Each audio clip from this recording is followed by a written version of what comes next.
rero twe twaguma kuri kote spirituel ariko hariho ibindi bintu batashoboye kutubwira. Waba uzi ngo ugiye kubakana n'umumarayika ariko ugatangara. Rero nanje ndi mu bantu batangaye. Uwo mugabo twagiye kubakana washaka niwe yambwiye ubutumwa bwiza ndakizwa. Yari umuntu yagenda avuga ubutumwa maison par maison y'evangeliza, hama arambwira ubutumwa bwiza ndakizwa, nari intama yiwe. Tugiye kubaka par surprise inyuma y'imyaka 5 noneho arabivamo. Abivuyemo rero ndatangara, ntangaye ariko kandi nabyifashemo ukutariko. Ndagwana intambara, novuga ngo ndayigwana mu mubiri. Nagomba mbwire abamama bari baranyumviriza, ari abagabo bariko baranyumviriza, ni washaka guhindura uwo mugabo abe nk'uko ushaka, canke wa mugabo ni washaka guhindura umugore abe nk'uko ushaka, izo bikibazo. Igituma umeze uko utameze nk'uko ameze, nawe wa mugore ukituma umeze uko utameze nk'uko umugabo, Imana bipermese gutyo kugira muzuzanye. Haleluya. Umwe aze yuzuza uwundi. Rero crise ya mbere nakubise mu rugo, nashatse ko umugabo aba nka jewe. Mfite umugabo atera inkuru, aryosha inkuru, ariko nkashaka ngo anume ntavuge mu bantu. Nkashaka noneho kumutwara freedom yiwe cyangwa liberté yiwe. Imana irambwira ati urugwana ukutariko, urikugwana intambara mu mubiri, wahinduye kugwana iyo ntambara. Umva nkubwire, ukaba uri kuranigana n'ingeso z'umugabo wawe uyu munsi, ntabwo ari amagambo yawe, ntabwo ari strategy zawe, ntabwo ari ubwenge bwawe buzotuma ahinduka, ariko kandi Imana niyo uhindura umuntu. Naje gusanga yuko mu gusenga, kuba umugore aba imbere y'Imana asenga, ugasengera uwo mugabo, Imana mu mbabazi zayo iramuhindura. Rero nico kintu nabonye kenshi jewe kubwanje surprise nahuye nayo, nashatse ko umugabo aba nka jewe.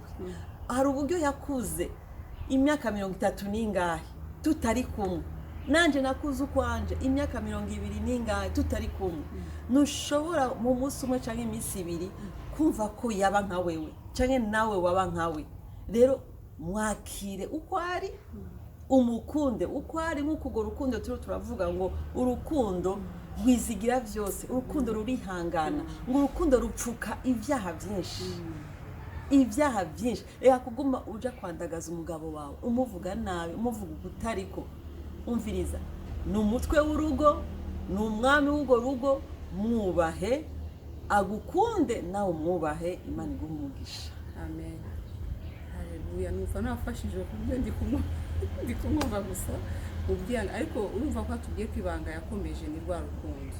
Biso impamvu turimo kuganira ibi nizi kugira ngo tugire umuntu ejo ntungerayo ntuzagire ngo wajyanye na marayika nkuko bitubwiye.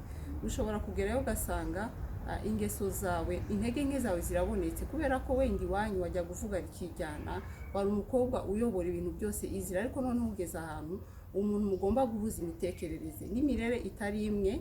Ndashima Imana yarine uvuze ukuntu binyubatse. Kenshi iyo tureba amavideo abagore usanga bagiye kurega abantu n'amateraniro, ugasanga nayo kwigisha abagore uburyo umugabo ameze. Ariko ndashima Imana ikintu wavuze, wagiye umeze uko umeze nawe aza ameze uko ari, hanyuma mushira Imana hagati yanyu irabubakira bizana ubutatu. Amen. Kandi ikintu nkunze, ntabwo watubwiye uburyo ari mubi, ahubwo wavuze n'intege nke zawe. Birakwiriye ko natwe tugenda ahubwo tukireba, tukiyevariwa. Je nanjye nahuye n'icyo kintu cyo kumva yuko ndi umukobwa ngiye senga, ndi umugore, ibintu byose ni sawa, ndazi amasaha yo gusenga ni yayandi nyene, ahubwo asanga undi wenda amasaha yo gukorana ya nijoro. Ntabwo rero wahita ugenda rimwe wajya gukora iwanyu muri koridoro uvuga mu ndimi, urarawatsa amatara, undi arakeneye kuruhuka. Uvuga ngo ubuzima bwa babiri biratandukanye.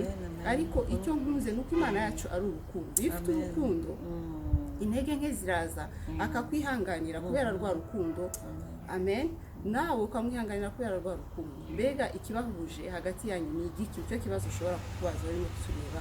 Ongera ugarure Imana mu rugo rwawe, ongera ugarure wibuke rwa rukundo, usaba Imana y'urukundo rw'imbaraga zo kugira ubwenge. Mwuka Wera ari kugira ngo akwigishe uburyo uwo muntu wawe mushobora kubana. Iyo dutanze ingero dushobora gusanga twivuze kandi nawe ari ibindi bintu.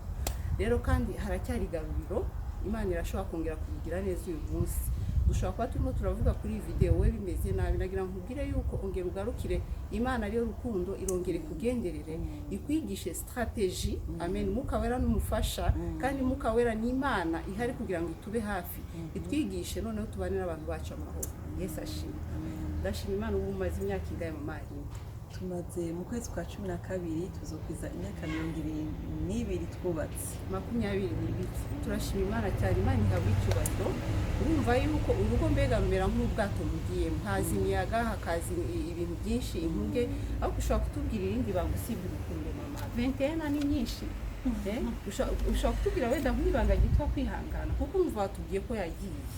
Yenda ukibaza abarokore babiri umwe akagenda, ubyifatamo gute muri sosiyete cyangwa se muri iyo eglise urimo? Ni imbaraga wazikuragahe kugira ngo tubwire umuntu arimo kutureba, kugira ngo ariko tutanasenyana, dushaka nanone ko wiyambika ubusa, ariko ibanga rishobora gufasha umumama arimo kutureba cyangwa umukobwa ashobora kuzahura n'icyo kigeragezo. Urazi tugenda tuzi ko abantu bakijijwe, ariko mukagera hari ugasanga none n'undi muntu. Hari n'abatajya mu kabari ko akakwicisha ingeso ziwe mbi, ingeso zo kutihangana, ingeso zo kuvuga nabi, ingeso z'uburere. Umukozi w'Imana umwe niwe yavuze ku bijyanye n'isombo, avuga ati iwacu twazizaga gutya, undi akavuga ati iwacu reka turisha amaboko. Urugero rwa gutyo. Ndagira ngo tubwire ku rindi banga usibye wifashe ute mu kwihangana. Ndi kugukurura kiriya gihe nkabona bitari byoroshe, mu baroko rusengeramo cyangwa se muri sosiyete wari uri mu byari byifashe gute? Imana ivuhezagire cyane. Ikintu cya mbere nabonye, iyo ushikiwe n'ikibazo ugwana intambara utacemera, iyo ni intambara nahuye nayo. Amaze kuva mu gakiza nashatse kuguma fuka. Murabizi ko byatanguriye mu itongo rya Eden. Adamu na Eva bamaze kutumvira, bumvise umengo bari gusa bacakorondera twasi bifuka. Nanje rero naragwanye umwanya munini no gushaka gukuvura, kunyegeza ibyo ndiho ndahura nabyo. Nahura n'umuntu noneho akambwira ati twabonye ibi n'ibi. Uwo muntu nkamufata nk'umwansi. Nagwanye ijambo ry'Imana rivuga ngo abo tunigana ngo sabe inyama n'amaraso, ngo tunigana n'impwemu mbi zo mu kirere.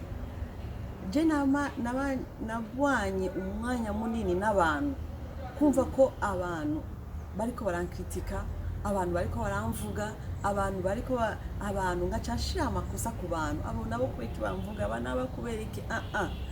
Reka kura amaso kuri abo bantu. Intambara canangura noneho kwigwana mu buryo bw'impwemu. Ntangura noneho kuvyakira no kuvyemera no kuja ku mavi no gusenga. Ndaba umugore by'ukuri ari imbere y'Imana yiga guhagarara no gusengera umuryango wiwe. Niga gusengera umutima w'umugabo wanje, niga ikindi kintu nize kunuma. Abagore murabizi ko bitugora. Naravuga, nkavuga, ariko Imana yambwiye ati numa zo kugwanira intambara. Numa intambara ni yanje, ni jewe zo kugwanira intambara, wewe sengera umugabo wawe. Novuga ngo hamwe n'urukundo, hamwe n'amasengesho, hamwe nuko nibe byaciye bivya uko kwihangana. Amen. Haleluya.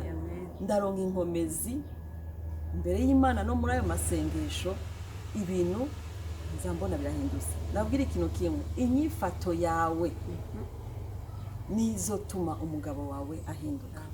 Umuco wawe uzorasira uwo mugabo hagati muri izo ngeso zitameze neza, noneho agaruke. Maze guhindura inyifato, maze kwiga kunuma, maze kwiga kumusengera, nagiye mbona ivyamwa by'amasengesho n'impinduka ku buzima bwiwe. Igihe kimwe yarambwiye ngo umugore wanje ngo wankubise inkoni y'urukundo izotuma ngaruka. Ni ukuri ndakwifuriza umugore aho uri umukubita iyo nkoni y'urukundo, ntumukubita amajambo acumita, ntumukubite ibyo bitutsi, ariko umuha rukundo kandi noneho umwereke Imana, umusengere. Hari n'abajya kwihura, hari n'abahita bajya gukora nk'ibyo akora. Imana iturinde ubuntu bwayo. Bagira ngo tubwire ijambo ryitwa gusenga no kwihangana bikagerekaho. Ariko nashatse kubaza, ese ni iyihe hore eglise yagize cyangwa se itore communauté y'abasenga? Kuko hari abantu bahita bajya bagahera mu marira bakanga gusohoka, ariko ndashaka kutubwira eglise yaba yaragize iyihe hore muri ibyo bihe, cyangwa se abantu musengana, kugira ngo twumve amateraniro yera icyo ashobora kumarira umuntu arimo kutureba uyu munsi, avuga ati sinzanasubira no gukandagira hariya.